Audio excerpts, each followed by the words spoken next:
it's Amanda, and today I'm going to be sharing how I changed from being a crazy mom manager to an encouraging confidence builder for my family. Because the reality is, if you had met me 5 years ago today, I would look the same on the outside. I had the same brown hair, same shape and size, and the same smile to greet you. But the reality was, who I was at that point in my life was a very different person. I was constantly feeling irritated and impatient and frustrated and overwhelmed. Sure, on the outside, like I said, I call myself appears to have it all together Amanda, because I was, 4 healthy daughters, married to my high school sweetheart. I was the one that was the parent volunteer for the classroom and PTA president, all of that good stuff that looks great on paper. Yet, like I said, at that time in my life, I wasn't treating the people that I loved most dearly in a really kind way. Let's just be honest. I was the one that was more often found barking orders at my daughters rather than showing them patience and love and support. In fact, thinking back, oh my gosh, Julia, my oldest, is like a dream chasing, let's make some new recipe and leave crumbs and dishes everywhere, and that always received my disapproving frowns and comments. Isabel, my second one, who's full of energy and loves to dance around the house and clickety-clack in her high heels, constantly was criticized by me asking her to change who she was. Avery, my third daughter, who is so curious and asks continuous questions about things that she's interested in learning, received my rushed responses and trying to tell her to be quiet. And my let's stop and smell the roses fourth daughter, Taylor, was the one that would like to stop and finish coloring her picture or move at a snail's pace before getting out of the house. And I constantly gave her exasperated frowns and frustration. And I wasn't a very kind person to these girls. And these are the people that I'm supposed to love the most. And then there's Mike, my fun-loving, laid-back husband.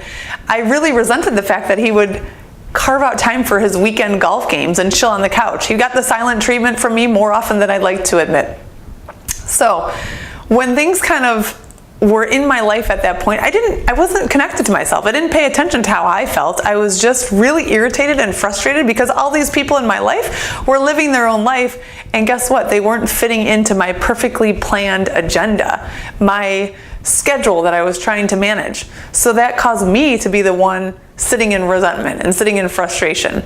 And it wasn't until my external life started to unravel and have challenges that I even noticed. Because let's be honest, I didn't slow down first to notice that I wasn't feeling that good on the inside. I was kind of tuning myself out. And it wasn't until my daughter's health was dramatically affected, my husband's health was affected, and we were in a really tough spot. I had a lot of unmanageable days that I started to take note that something's got to shift. I've got to get to a different place. And that's when I invested in a coach and discovered how to carve out time for myself, how to shift the way I think about things. And one of the things that she asked me all the time is, how would you do it? How would you do it? And I started to realize the sense of empowerment I felt, how much better it felt to come up with a conclusion or to think about what worked for me rather than being told what to do. And that dawned on me, right? Why don't I give that same respect to my family? So instead of ordering my daughters to clean their room and pick up their toys, one day I said to them, well, how would you organize your room? How would you organize your clothes? And sure, at first this had them looking at me with blank stares. And let's be honest, I was a little intimidated by the fact that, man, I must never really get their input on this. I'm always barking orders and telling them what to do. I never stopped to think about how would they do it.